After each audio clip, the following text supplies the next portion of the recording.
Hello and welcome to this week's Why Football podcast with me, Michael Dryden, and Etches Adokru. How are you, Etches? Yeah, I'm good, thanks. I'm ready to party. Play on words there, obviously. Yeah, nice one. Yeah, cheers. Been working on that one all week. Yeah. We've got Arsenal versus City later on today. Buzzing to see Thomas Partey hopefully in action.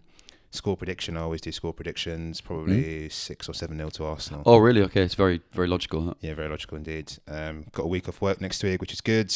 Been working quite a lot recently, so we could take some time off.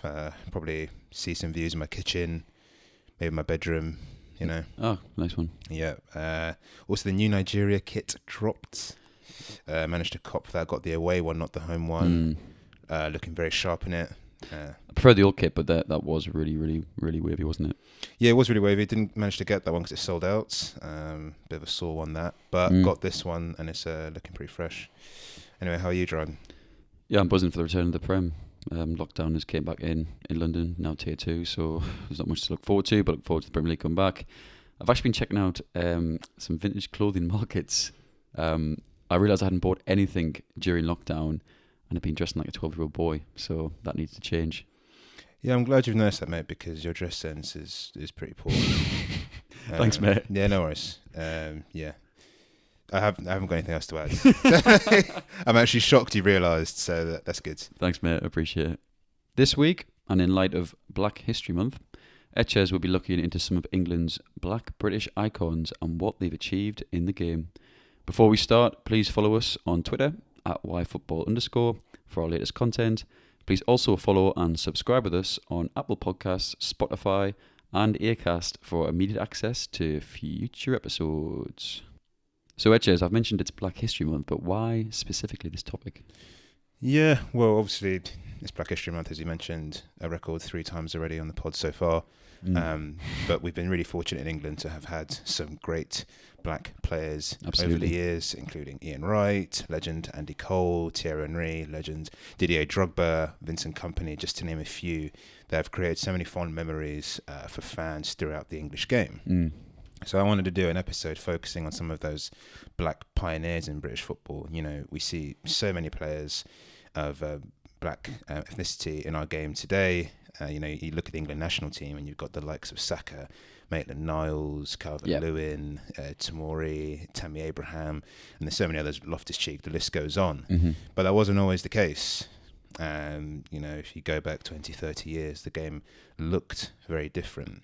And some of these players that we will mention in the pod later on helped create paths and opportunities for the future generations that we see today to flourish. Who is your favourite black footballer of all time? The obvious one is Thierry Henry, because of, you know, he's, I think, the greatest Premier League player of all time. Yeah. Still do. Anyone wants to beef me, just at football_. Yeah. Get in touch. More than happy.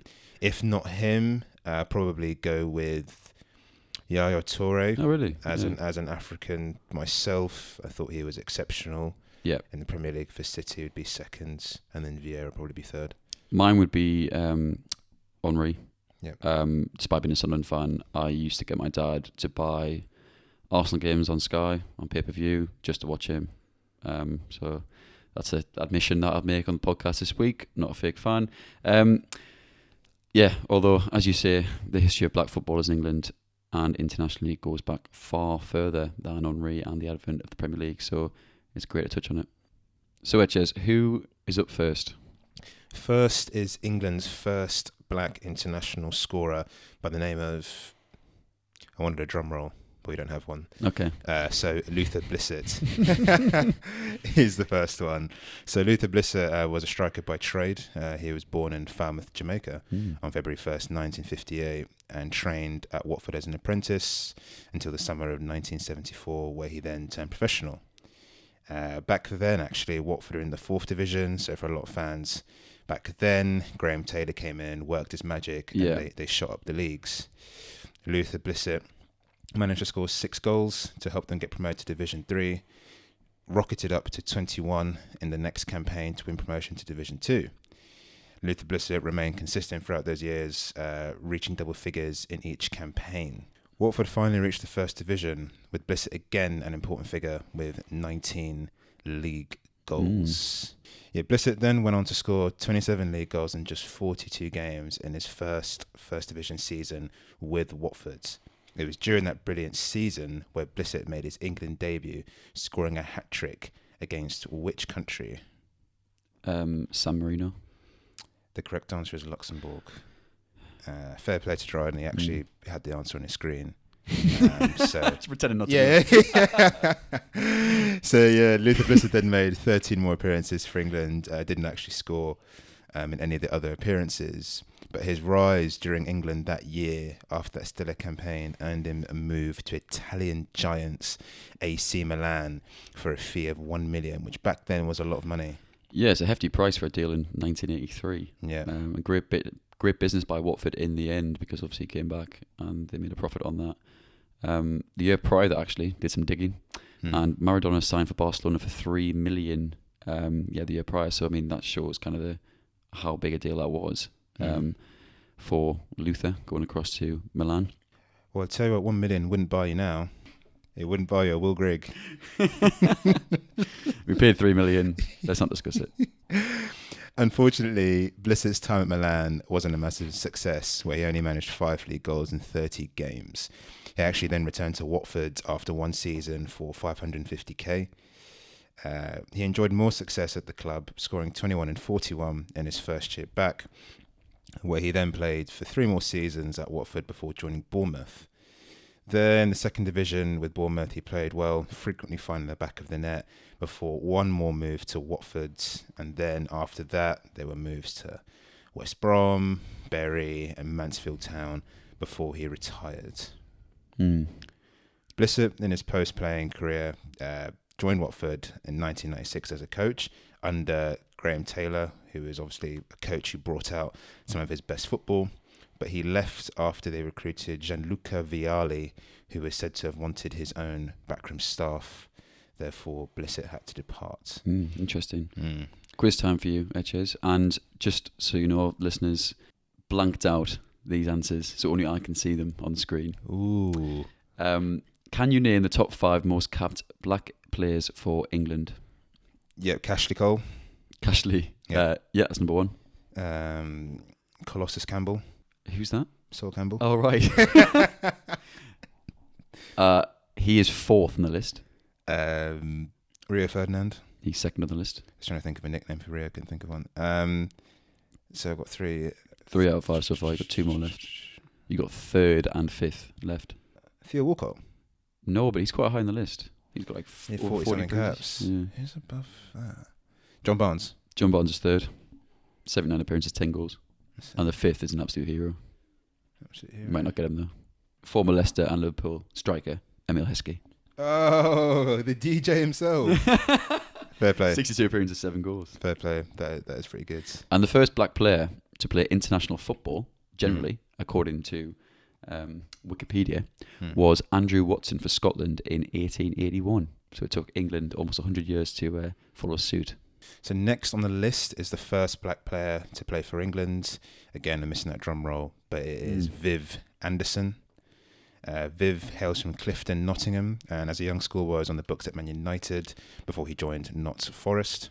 He mostly played at right back throughout his career, and under Brian Clough, the famous Brian Clough, he became a regular at Forest, winning promotion in 1977 to the First Division. There he is part of a successful team at Notts Forest, where he won the league the following year along with the League Cup, which back then was worth a lot more than it is now. His brilliant form for club and country led for calls for him to be included internationally. There were a growing number of black players in the game at that point, but none had actually represented the international team. Then in November 1978, Viv got the international call-up and played against Czechoslovakia, as it was named back then, under manager Ron Greenwood in a 1-0 win, which doesn't sound very exciting at all. Classic England. Clean sheet though for Viv. Yeah, clean sheet, it's a big one. The following year he won the European Cup with Forest beating Malmo 1-0 in the final, which is a bit mad, like Malmo. I don't know, I wouldn't have thought they'd get there, but fair play to Forest. Forest retained the title the following year, beating Hamburg 1-0 again. Alongside this, Forest also reached 3 League Cup finals in a row, winning 2, but lost the final one to Wolves. Anderson kind of had a problem, though, getting internationally recognised by England frequently. England had some very good right-backs in their ranks, including Trevor Cherry and Phil Neal of Leeds and Liverpool, respectively. Yeah, you mentioned Ron Greenwood. I read a quote upon him handing Viv his first cap, saying yellow, purple or black, if they're good enough, I'll pick them. Fair play. Cheers, Ron, but yeah, fair enough. He also handed forwards Laurie Cunningham and Cyril Regis their first caps, so he was seemingly quite instrumental in paving the way for a major increase in black call-ups, which then came under Bobby Robson and has increased since. Although there were no black England players picked for the 1982 World Cup in Spain, interestingly.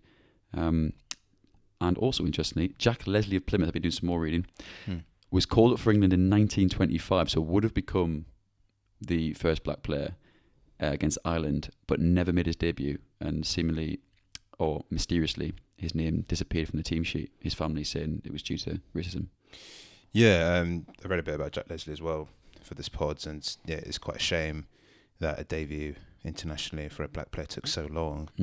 Especially when black players have been involved in the game for such a long period of time. Yeah. I mean, 1978 is ridiculously late to have had such a late debut.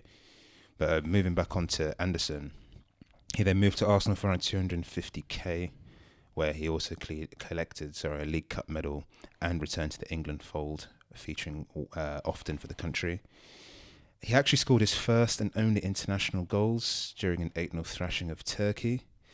Viv Anderson actually moved on to Manchester United, this is a fantastic piece of football trivia, and he was Sir Alex Ferguson's first signing at the club at Manchester United. Right. I think it's great, mate. Oh, right. Pub quiz trivia. It's pretty. Yeah, it's good. So if you're listening, just write that one down. Becoming handy at some point in time. He made his final appearances for England there in a game against Colombia before management opted to look at younger alternatives for the future.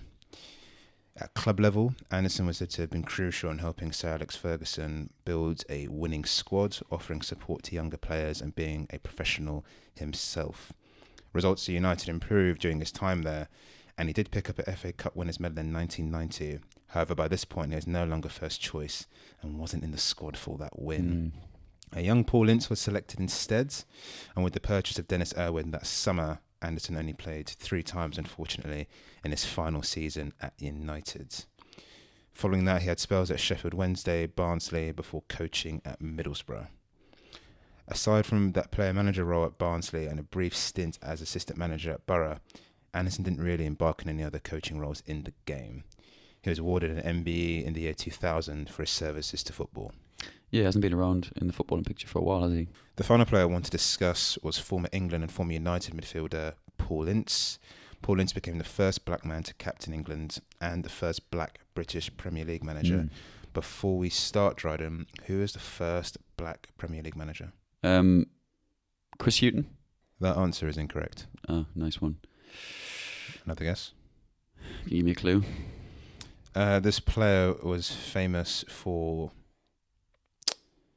in one World Cup, he had an altercation with another player by spitting at him. It may have been a World Cup, could have been a Euros. Disclaimer. Sol Campbell? Incorrect. One more guess. Played for AC Milan. John Barnes? Incorrect. Ruud Gullit Ah. for Chelsea. Going back onto Paul Emerson Carlisle Ince, that's his full name. He was originally from Ilford and grew up as a West Ham fan. He joined the club as a trainee under manager John Lyall, eventually becoming a West Ham regular during the 87-88 season. Ince is predominantly a central midfielder, although he featured at right back on occasion, as I mentioned earlier in the FA Cup final. He was famed for having pace, stamina, good tackling technique and good passing ability, and also packed a powerful shot. Though West Ham had won the FA Cup final in 1980 and came third in 1986, the team was on a downward curve, with Ince one of the few bright spots. Actually, that was West Ham's last title in 1980, and the FA Cup final win was actually against Arsenal. Sad times. West Ham were relegated at the end of the 88-89 season, with Ince tipped to leave. A long transfer saga ensued, with Ince eventually moving to Manchester United for £1 million. However, the story how he moved there was actually quite interesting. So pictures of him in a United kit leaked long before his move from West Ham was formally completed, leading to West Ham fans being outraged. His agent at the time, right, advised he should take a picture in the United kit prior to going on holiday, and the pictures would be released once the deal was complete. Obviously, the pictures were then leaked before the transfer was completed, leading to some very unhappy West Ham fans. And that's a set of fans you don't really want to upset. You don't want to cross the West Ham lot, do you? No. It is the ultimate blow, isn't it, to, as a fan, to see one of your best players not only leaving, but for confirmation to come by way of seeing them in another team's shirt. Mm-hmm. It's just not nice, is it? Smiling for the camera as well. Like, hey. Yeah. No, it's not great. Once that all blew over, Ince would eventually settle in the Man United midfield alongside an ageing Brian Robson and Neil Webb. He also entered the England squad during this time and played his first game in '92 against Spain. He went on to be named England captain initially by Graham Taylor in 1993. Aside from that, Ince didn't actually want to be known as England's first black captain. Instead, he wanted to just be known as the captain. However, after captaining the side for the first time, the letters of support he received from parents of children from ethnic backgrounds, mentioning that they've inspired their kids to play football, great, isn't it? really spoke to Ince. Yeah, it really spoke to Ince, and he actually changed his stance after that, which is great to see. At United, club honours continued to roll in, where he won a League Cup, 2 Charity Shields, a European Cup Winners' Cup, and a European Super Cup, alongside 2 FA Cups and 2 Premier League titles.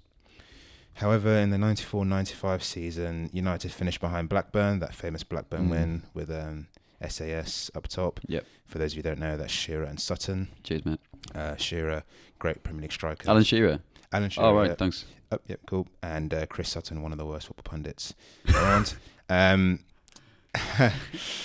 But during that season, Keane was the main partner for Ince, but had injury troubles, meaning that Ince featured alongside a young Nicky Butt.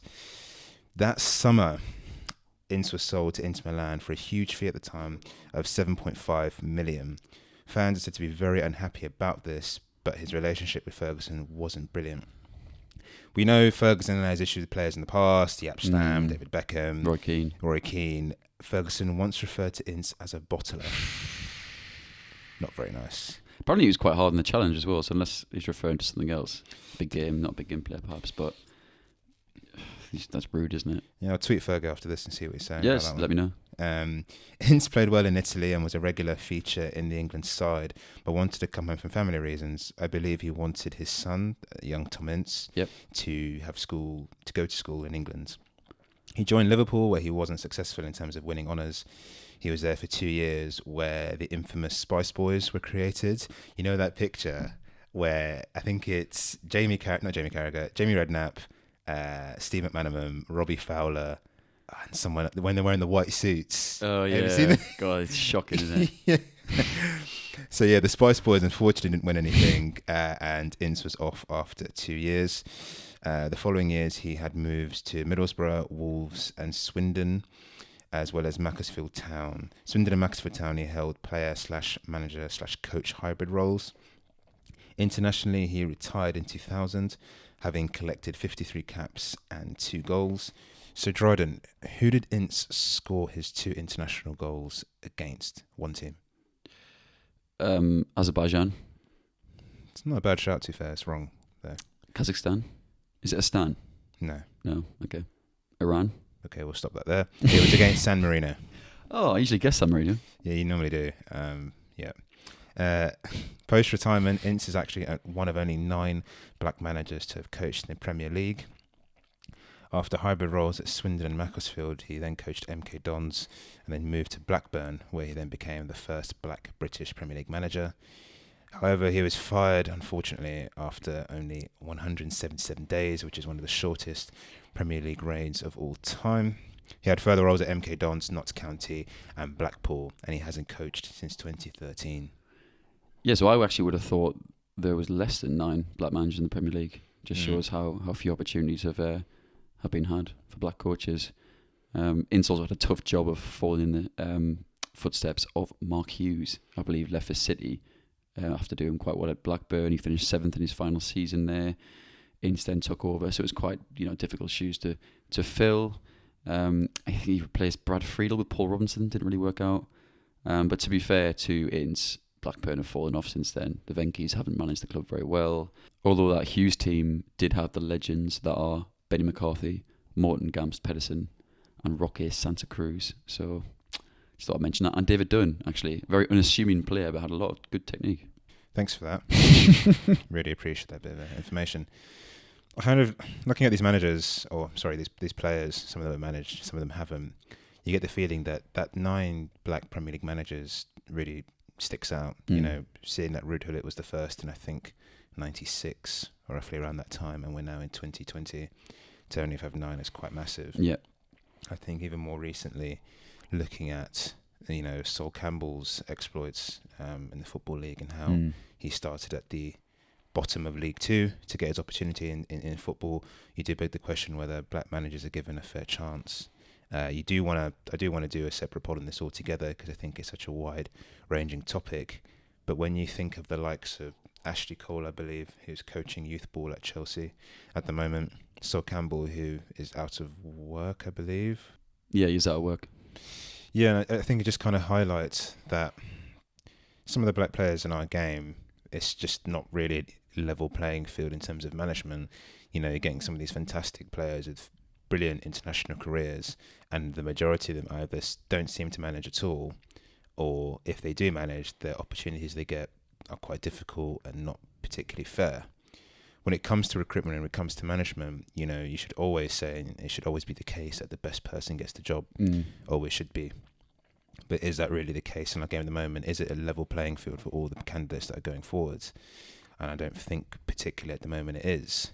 So you look at the Rooney Rule, which the Premier League, when the Black Lives movement was building, it declined to incorporate that into the league structure, which is basically where I think you have to have at least one black candidate interviewed for every job. Yep. You don't have to give them the job, you don't have to put them to the last round, but you've got to interview at least one candidate. Yep. And I think in the Premier League that's needed because, looking at the situation now with the number of black players coming through and the number that seem to be struggling in coaching, I don't think the playing field is particularly fair. Yeah, I watched an interview with Andrew Cole and Dwight York on Sky Sports where Andy Cole said exactly that. He said he's not willing to jump through hoops to get into a prominent managerial role. There's other reasons why I might not want to coach or be a manager.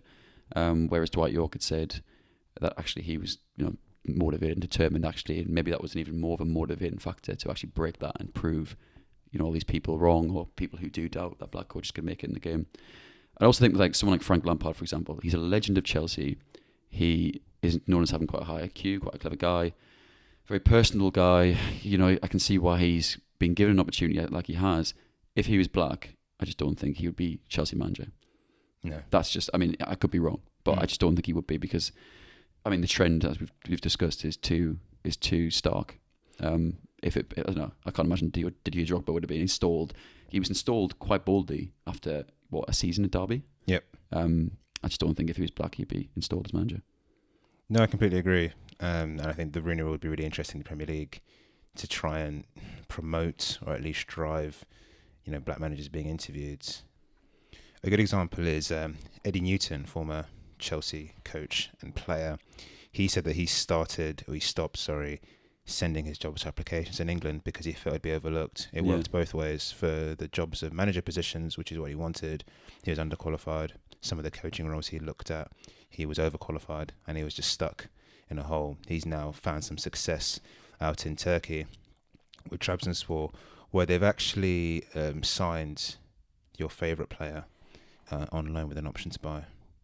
He's both-footed. It's Sandy Cazorla? No. Oh, Lewis Baker? Correct. Nice. Well, why would Sandy Cazorla? He's like 36.